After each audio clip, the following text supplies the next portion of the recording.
If you want to change the world, start off by making your bed. If you make your bed every morning, you will have accomplished the first task of the day.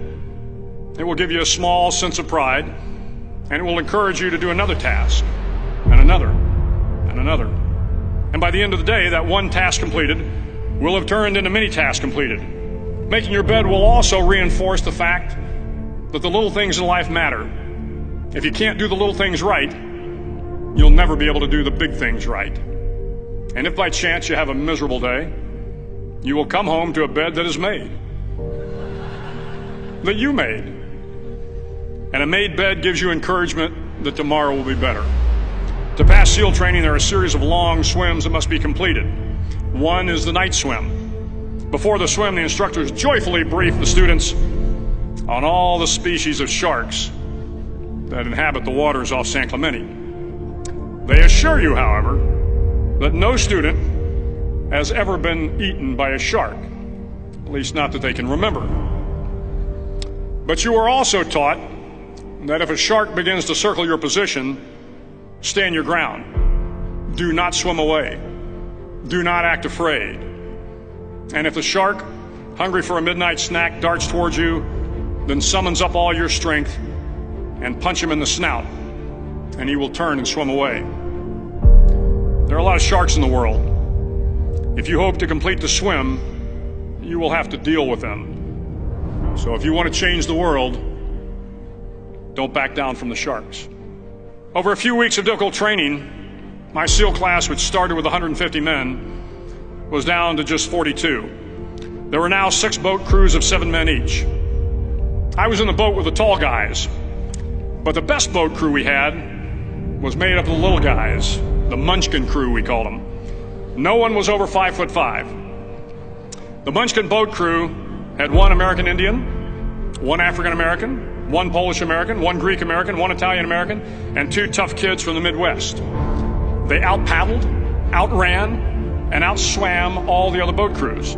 The big men in the other boat crews would always make good-natured fun of the tiny little flippers the Munchkins put on their tiny little feet prior to every swim. But somehow these little guys from every corner of the nation and the world always had the last laugh, swimming faster than everyone and reaching the shore long before the rest of us. SEAL training was a great equalizer.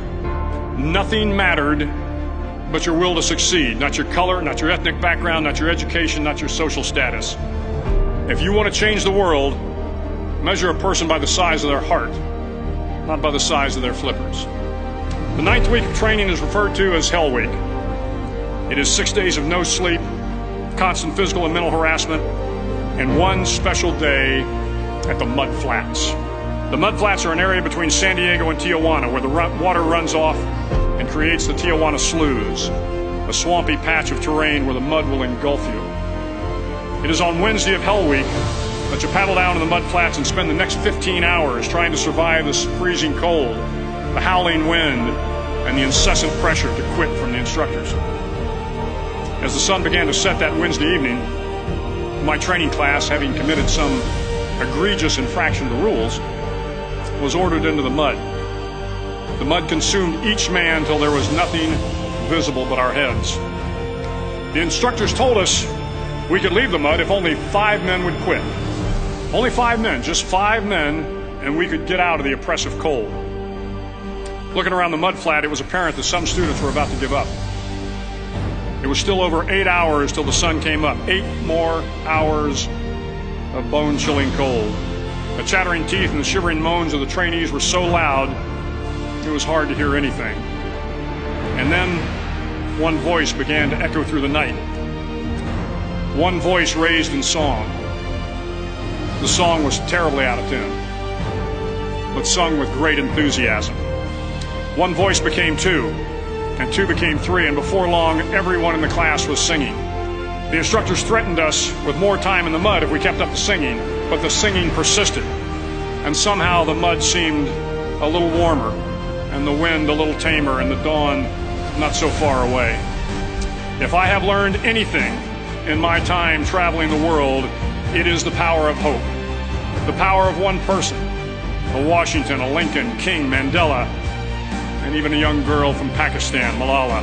One person can change the world by giving people hope. So if you want to change the world, start each day with a task completed. Find someone to help you through life. Respect everyone. Know that life is not fair and that you will fail often. But if you take some risks, step up when the times are the toughest, face down the bullies, lift up the downtrodden, and never ever give up. If you do these things, the next generation and the generations that follow will live in a world far better than the one we have today. And what started here will indeed have changed the world for the better.